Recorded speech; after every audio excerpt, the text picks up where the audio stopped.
सभी को नमस्कार। आपका स्वागत है हमारे चैनल रिसेंट इन्फो पर। जैसे कि आप सभी जानते हैं, हम आपके लिए यहाँ पर डेली का अपडेट लेकर आते हैं। तो आज का जो हमारा अपडेट रहेगा वो 9 जून और 10 जून को रहेगा।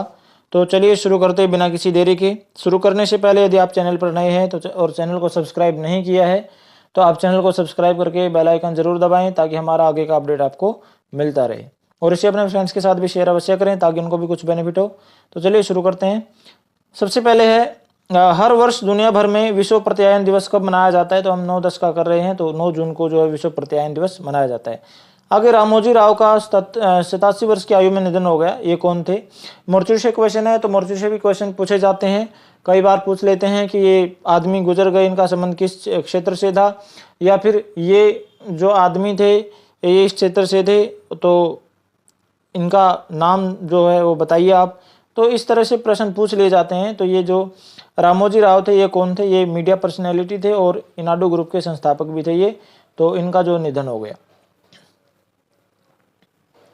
आगे चलते हैं। फ्रेंच ओपन 2024, इसमें पुरुष एकल का जो खिताब है वो किसने जीता है? तो पुरुष एकल का जो खिताब है वो जीता कार्लोस अल्काराज। किसने जीता है? Carlos Alcaraz. तो ये स्पेनिश खिलाड़ी हैं और ये तीनों फॉर्मेट में जीतने वाले वो हो गए, मिट्टी पर भी, पोर्ट पर भी और हार्ड पोर्ट पर भी। तो ये तीनों में ही जीत दर्ज करने वाले पहले खिलाड़ी बन गए हैं। तो ये भी इन्होंने इतिहास रचा है। कार्लोस अल्काराज ने, स्पेनिश खिलाड़ी हैं ये। आगे भारत के युवा टेनिस खिलाड़ी सुमित नागल ने कौन सा टूर्नामेंट जीता है? तो सुमित नागल जो है वो टेनिस खिलाड़ी हैं, ये भी पूछा जा सकता है। सुमित नागल काफी चर्चा में रहे, तो इनका संबंध किस खेल से है? तो ये भी पूछा जा सकता है। तो ये जो है टेनिस खिलाड़ी हैं और इन्होंने जो कप जीता, टूर्नामेंट जीता, वो जीता है हेल ब्रानर नेकर कप। कौन सा कप जीता है? हेल ब्रानर नेकर कप। ये थोड़ी सी हमारी इंग्लिश कमजोर है तो आप इसको देख लीजिए। आगे है भारतीय तीरंदाज कुमुद सैनी जो है, उन्होंने तीरंदाजी एशिया कप 2024 चरण 3 में कौन सा पदक अपने नाम किया?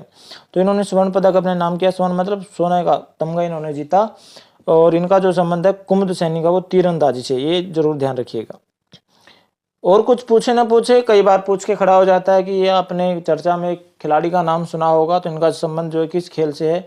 तो आप उसको याद रखिएगा कि ये खेल कौन सा खेलता है। कुमुद सैनी जो खेलता है तीरंदाजी का खिलाड़ी है और सुमित नागल किसका है? टेनिस खिलाड़ी है। आगे दुनिया भर में अंतर्राष्ट्रीय अभिलेख दिवस कब मनाया जाता है? तो ये भी 9 जून को मनाया जाता है। आगे Dilip Bose life time achievement award, ये नाम है अवार्ड का। तो ये इसके लिए किसको नामित किया गया, यानी ये किसको दिया जाएगा? ये दिया जाएगा नरसिंह और रोहिणी लोखंडे को। ये नरसिंह कौन है? ये टेनिस कोच हैं नरसिंह, और रोहिणी लोखंडे, इन दोनों को ये अवार्ड दिया जाएगा, Dilip Bose life time achievement award. आगे चलते हैं। भारतीय नौसेना की पहली महिला हेलीकॉप्टर पायलट कौन बनी है? तो ये सब लेफ्टिनेंट हैं अनामिका बी राजीव। ये पहली महिला हेलीकॉप्टर पायलट बन गई हैं भारतीय सेना में। आगे कौन सी फिल्म 18वें मुंबई अंतर्राष्ट्रीय फिल्म महोत्सव की शुरुआती फिल्म होगी?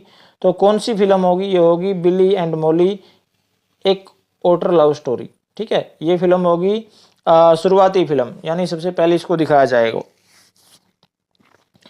आगे चलते हैं। भारतीय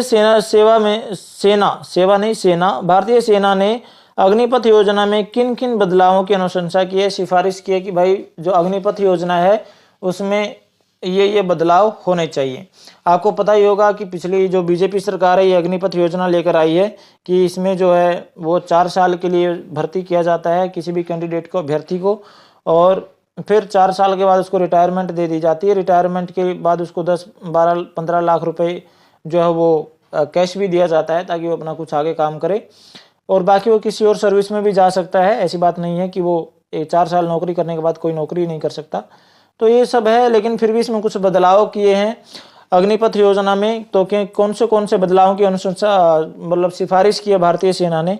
पहले सेवा 7-8 वर्ष होनी चाहिए, यानी जो सेवा हम 4 साल की कर रखी हुई, 4 साल भर्ती सेना में रखेंगे और 4 साल के बाद इसको रिटायर कर देंगे, तो वो उसको 7 या 8 साल कर देना चाहिए। ये भारतीय सेना जो चाहती है, ये सिफारिश की है। दूसरी, आयु 23 वर्ष, जो आयु है भारतीय सेना में भर्ती होने की वो 21 वर्ष है। तो इसके लिए भी उन्होंने कहा कि भाई आयु जो है 23 वर्ष करनी चाहिए आयु इसमें भर्ती होने के लिए। आगे निर्वाह भत्ता।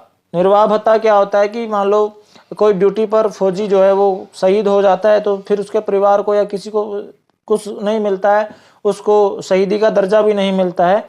तो ये भारतीय सेना ने सिफारिश की है कि भाई जो किसी फौजी को या जो कोई अग्निवीर जो है शहीद हो जाता है किसी मुठभेड़ में या किसी कारण से, तो उसके जो परिवार को निर्वाह भत्ता मिलना चाहिए, ठीक है, गुजारा करने के लिए। और उसको जो फौजी को है जो शहीद हुआ है उसको शहीदी का दर्जा भी मिलना चाहिए।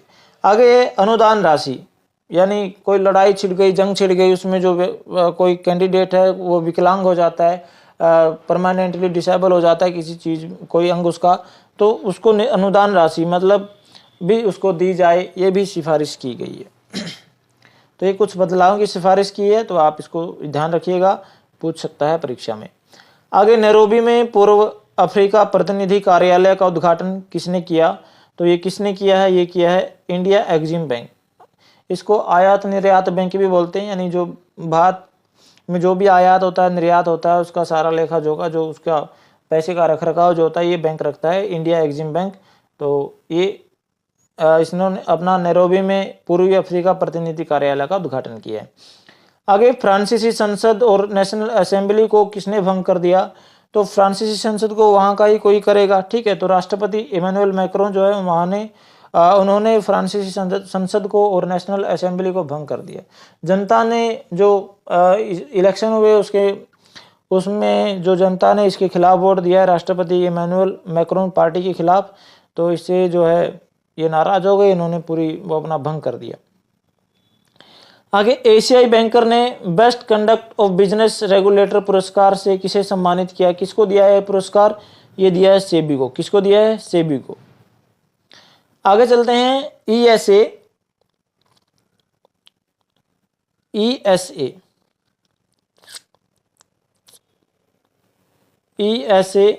यूरोपीय स्पेस एजेंसी, तो इसने अर्थ केयर उपग्रह लॉन्च किया है, प्रक्षेपित किया है। तो उसका उद्देश्य क्या है? तो इसका उद्देश्य है जलवायु परिवर्तन पर बादलों के प्रभाव का अध्ययन, यानी जो जलवायु परिवर्तन हो रहा है इस पर बादलों का क्या प्रभाव पड़ता है इसका अध्ययन करने के लिए ये जो अर्थ केयर उपग्रह ये प्रक्षेपित किया किसने? यूरोपीय स्पेस एजेंसी ने। तो ये भी ध्यान रखिएगा। आगे है श्री एपी होटा की अध्यक्षता में किसने समिति बनाई? तो श्री एपी होटा जो है इनकी अध्यक्षता में आरबीआई ने एक समिति बनाई है, और इसमें क्या है जो लेन देन की जो ठगाबग्गी होती है उससे निपटने के लिए ये समिति बनाई कि कैसे इससे निपटा जाए। आगे चलते हैं। आगे है खबरों में रहा मोंगला बंदरगाह किस देश में है? तो चर्चा में रहा, तो ये बांग्लादेश में है। आगे सीएससी एसपीवी ने 10,000 ईपीओ को सीएससी में परिवर्तित करने के लिए किस मंत्रालय के साथ एक समझौता ज्ञापन पर हस्ताक्षर किए हैं? तो किस मंत्रालय के साथ किए? ये किए हैं कृषि मंत्रालय के साथ। किसके साथ? कृषि मंत्रालय के साथ। आगे है जो कहाँ के मुख्य सचिव हैं? संजीव कौशल सचिव हैं ये संजीव कौशल। इन्होंने एनआरआई सेल की स्थापना करने की घोषणा की। इन्होंने कहा कि जो प्रदेश में एक एनआरआई सेल स्थापित की जाएगी ताकि जो विदेशों में भारतीय छात्र रह रहे हैं, ये जो परदेशी के जो भी कैंडिडेट रह रहे हैं, प्रदेश के जो भी लोग रह रहे हैं, उनको कुछ ना कुछ सुविधा प्रदान की जा सके। तो ये किया जाएगा हरियाणा, ठीक है। हरियाणा में एनआरआई सेल की स्थापना की जाएगी। आगे है दूसरे कार्यकाल के लिए सिक्किम के मुख्यमंत्री पद की शपथ किसने ली? तो ये पहले भी सिक्किम के मुख्यमंत्री बन चुके हैं एक बार, दूसरी बार फिर इन्होंने मुख्यमंत्री पद की शपथ ली है। तो ये इनका नाम है प्रेम सिंह तमांग। क्या नाम है इनका? प्रेम सिंह तमांग। इनकी पार्टी है सिक्किम मुक्ति मोर्चा, तो SM सिक्किम मुक्ति मोर्चा SMM, ठीक है, ये इनकी पार्टी है। तो ये भी ध्यान रखिएगा। कौन सी सरकार महाराणा प्रताप पर्यटन सर्किट विकसित कर रही है? तो कौन सी सरकार कर रही है? ये राजस्थान सरकार कर रही है। राजस्थान में बीजेपी की सरकार है और वहाँ के जो मुख्यमंत्री है भजनलाल शर्मा है। तो ये भी ध्यान रखिएगा। आगे चलते हैं। यूएफसी में जीतने वाली पहली भारतीय महिला कौन बन गई है? तो ये यूएफसी मतलब अल्टीमेट फाइटिंग कंपटीशन जो है, इसमें ये पहली भारतीय महिला बन गई हैं जो पूजा तोमर, ये जिन्होंने इसको जीता है। तो ये यूपी की है। कहाँ की है? यूपी, उत्तर प्रदेश की। आगे चलते हैं, ग्रामीण विकास विभाग में निदेशक के रूप में किसे नियुक्त किया गया है? तो किसको नियुक्त किया गया है ग्रामीण विकास विभाग में निदेशक? ये किया गया राजप्रिय सिंह को। किसको? राजप्रिय सिंह को। आगे एक पुस्तक है सोर्स कोड माय बिगिनिंग, ये आत्मकथा है। तो किसके द्वारा ये लॉन्च की गई है? किसकी आत्मकथा है ये बिल गेट्स की आत्मकथा है। तो ये इनका अनावरण किया गया। आगे आरबीआई ने थोक जमा की सीमा कितनी कर दी है? तो पहले 2 करोड़ रुपए थी, अब 3 करोड़ रुपए कर दी, यानी 1 करोड़ रुपए बढ़ा दिए। आगे चलते हैं, पृथ्वी के तापमान की निगरानी करने के लिए भारत और फ्रांस किस मिशन पर कार्य कर रहे हैं? तो पृथ्वी के तापमान की निगरानी यानी जांच करने के लिए कि कब बढ़ता क्यों है, कम क्यों हो रहा है, या और क्या परिवर्तन होने वाले हैं, तो भारत और फ्रांस मिलकर काम कर रहे हैं। तो वो किस पर काम कर रहे हैं? ये उपग्रह है सैटेलाइट तृष्णा, ठीक है, इस पर ये काम कर रहे हैं ताकि पृथ्वी के तापमान की जानकारी ली जा सके, निगरानी की जा सके। आगे है बाल खाद्य गरीबी, प्रारंभिक बचपन में पोषण की कमी, एक शीर्षक से रिपोर्ट जारी की गई है। तो ये रिपोर्ट किसने जारी की है? ये की है यूनिसेफ ने। किसने?